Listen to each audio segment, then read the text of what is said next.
let's take a quick look around the build and at some of the details. So the case is the iStar USA D416. It's a 4U rack mount, which I've modified mainly at the front here to fit the 360mm radiator. So I've removed the door, the power and reset button, the connectivity, and I managed to fit the fans on the front, which worked out really well. But this actually required a lot of mods because there's a few layers of panels here. I've removed 2 layers, but there's still a couple of layers which had to be modified, and I put a 360mm radiator mount in there. The dust filters are Silverstone. I find these dust filters work really well. They're very fine, easy to clean with a vacuum or something. So I had to install a new power button. This is a ModSmart 22mm Vandal switch. I connected the LED to hard drive activity instead of power, so you can see it's flashing. We have fill and drain ports on the front here, which is the only place you can access them, obviously.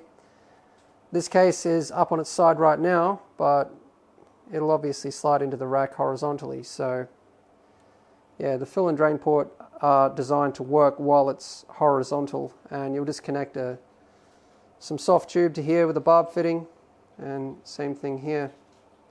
I also repainted the entire case because it was all that terrible galvanized silver, and I've painted it in DNA 2K matte black. So let's take a look at the main specifications. We have the Threadripper 1950X, Asus Zenith Extreme, a GTX 1080. The customer didn't want to go all out with the graphics. We have EK nickel plexi water blocks on the graphics card and also the monoblock for the motherboard. Backplate on the graphics card, 32 gigabytes of G.Skill Ripjaws Z memory, 2800 megahertz. A Samsung 960 EVO 250 gig M.2. The Corsair HX 750i. Now the radiator is a bit of an older one. This is actually the EK XTX, which I've had in stock for a while now, so I decided to use it for this build because I wanted a thick, high-performance radiator. And it's because 360mm is only just enough for this build. Now, you can see the test results, the temps are fine, but I wouldn't want to go any less than this, mainly for a Threadripper 1950X. Combined with the 1080. I mean, if we had SLI here, this wouldn't be enough. But we do have a very high performance loop, D5, very short loop, 16mm tube, and quite powerful fans. They're Fractal 1800 RPM. They're very quiet for such a high RPM actually. But yeah, I'll definitely be leaving them at 100% of their RPM on this one. I wouldn't want to go any lower than that. And I guess I could have done push-pull, but instead of doing push-pull with, let's say, 1000 or 1200 RPM fans, I just decided to go for the 1800 RPM fans.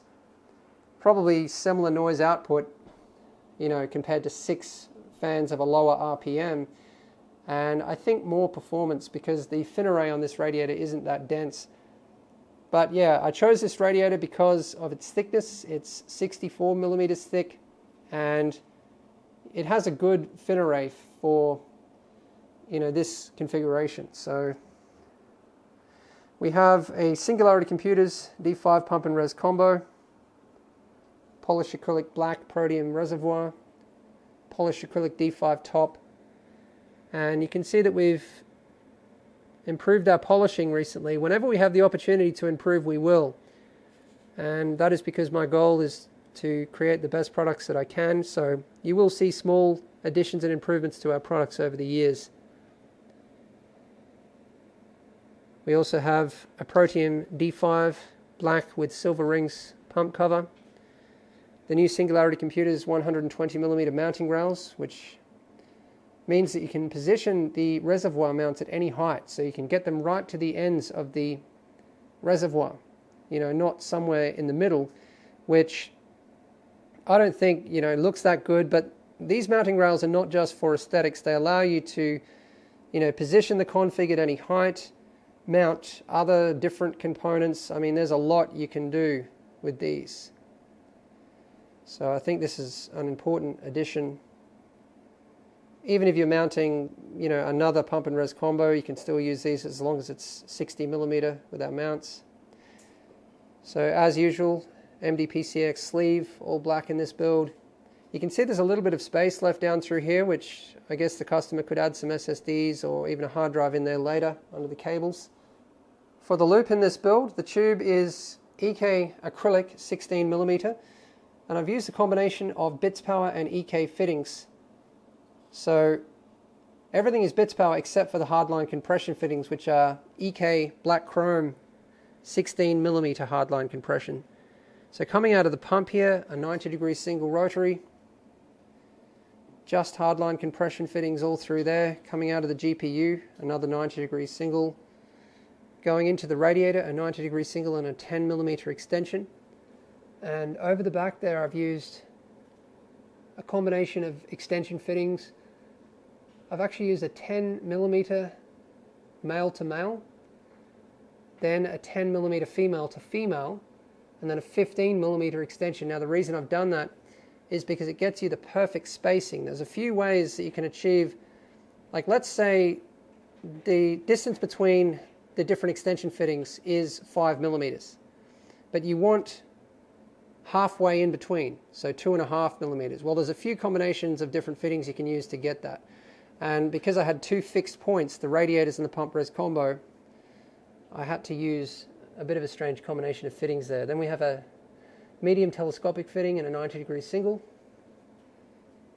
And on the front here, for the fill and drain ports, we have a 90-degree dual rotary on a mini D-plug and a bits power mini valve on a mini D-plug. Actually, I'm going to put a stop fitting on that also.